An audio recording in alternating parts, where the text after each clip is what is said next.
sorangan sok nikah ka istri pasti bakal ngadatangkeun rezeki. Da aku ya aku palama ya caada teu boga panci, teu boga kompor, teu boga kasur, teu gablek sepeda acan. Tadi menjelma leutik atuh katinggal tina panon ge. Dibuka teh ece keur bujangan maleun sik erek nganggo goreng nasi dia mah ngalalakon jang meh gede hate. Dibuka teh lawang panto teh. Malarang. Lempang ge keur bujangan ada ngaran-ngaran keluarga leutik. Lempang teh disara saperak. Hitut we ece abdi sok ngadaguan eueuh batur. Hitut abdi mimi sorana teh meni erat. Poe. Sakalian redalus rifuh. Alhamdulillah geus rumah tangga mah direzekian ku Allah semangat hidup. Nepi ka ayeuna lawang pantau teh ditutupkeun di sana. Goblok cenah. Barokah rumah tangga. Malah lempang 1 juta. Lamun hitut babarangan jeung pamajikan aduh geus rumah tangga mah sarana alus senang. Cek pamajikan teh beres tuh barokah.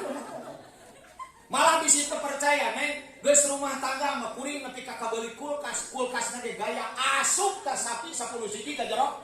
Percaya teh ca? Di kopeah kuring teu percaya heuh dina cangkang roiko gambar hulu sapi. Kata ripu. Da kan sarua eta geus sampingan da mah. Tukang kipur geus datang euy. Coba babaturan ngungkul teh tenang sakadeng deui. Sok jarajan heuh. Nah nya.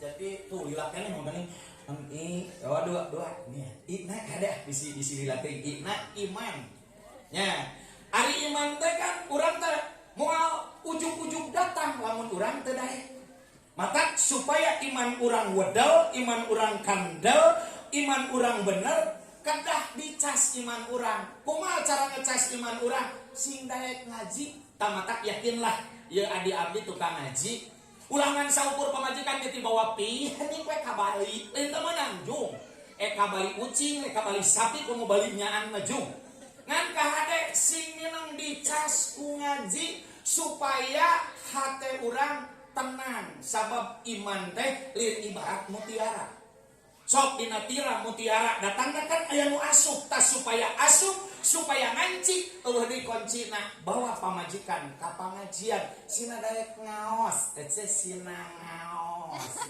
ngararaos kitu nya mun itakana